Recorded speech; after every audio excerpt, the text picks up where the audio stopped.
This is tutorial number 53, and it covers how to do a basic multi-section solid within CATIA v5.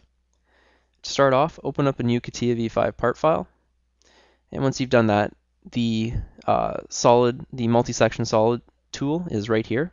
So what we're going to be doing in this tutorial is we're going to do just a basic one to start out with, and then the next tutorial we're going to be doing multiple ones, and the one after that we're going to be doing advanced multi-sections.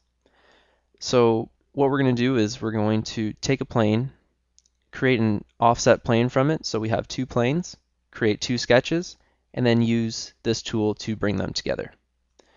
So in the last tutorial I showed you how to create the offset planes. So let's click a plane and let's go to the shape design, the generative shape design, and let's offset a plane. So let's click the XY and let's offset a plane that's 200 millimeters away. Click OK. And if you zoom out, you can see that we have the offset plane. So what we're going to do is we're going to create a sketch on there, and we're also going to create a sketch on here, and then we're going to bring the two together.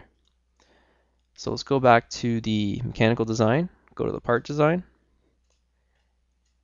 and what we're going to do is start making our sketches. So let's click on this plane here, click sketch, and let's draw a circle right in the middle. So we're just going to do a nice easy basic one at first. And let's make the first circle 200 millimeters in diameter. Now we'll go out, we'll choose the other plane, click sketch,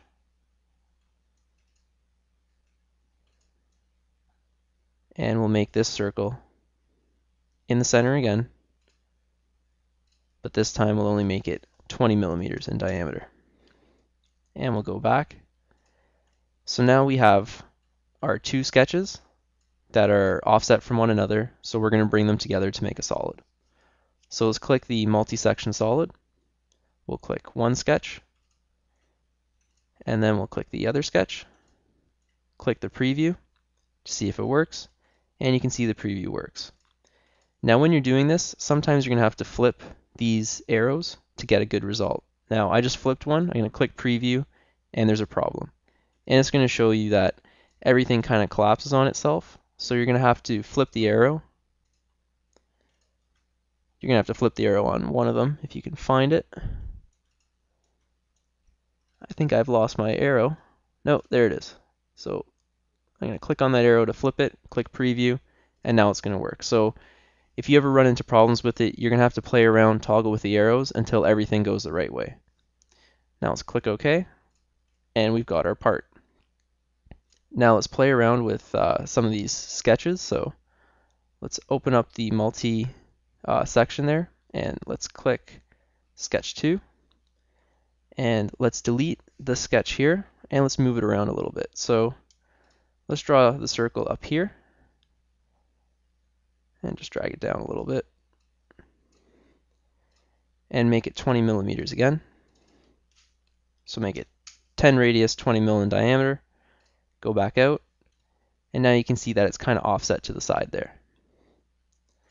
So with the multi-section, what you have to do is create, just in the basic one that we're doing right now, is create those two reference planes, create sketches on each of those planes, and then select them, make sure that you have those arrows going the right way, and then you're able to create an extrude or a multi-section body. Now let's just delete this one, and let's do one with squares. So let's delete it. And let's click this plane here, click sketch, and let's draw in just a quick sketch, one that looks like a square, and we'll go out, and on the offset plane to that, so the XY, let's click sketch, and let's just draw a thinner one, so like a rectangle. So once you have that, go out, and let's do this multi-section again. Click the two sketch profiles, click preview to see what it looks like, and you got them sweeping together to create a solid. Click OK, and you have your part. So for the basic multi-section solid body, what you have to do, like I said, make those two reference planes, and then create those two sketches to bring them together. And that concludes our tutorial on how to use the basic multi-section solid within CATIA v5.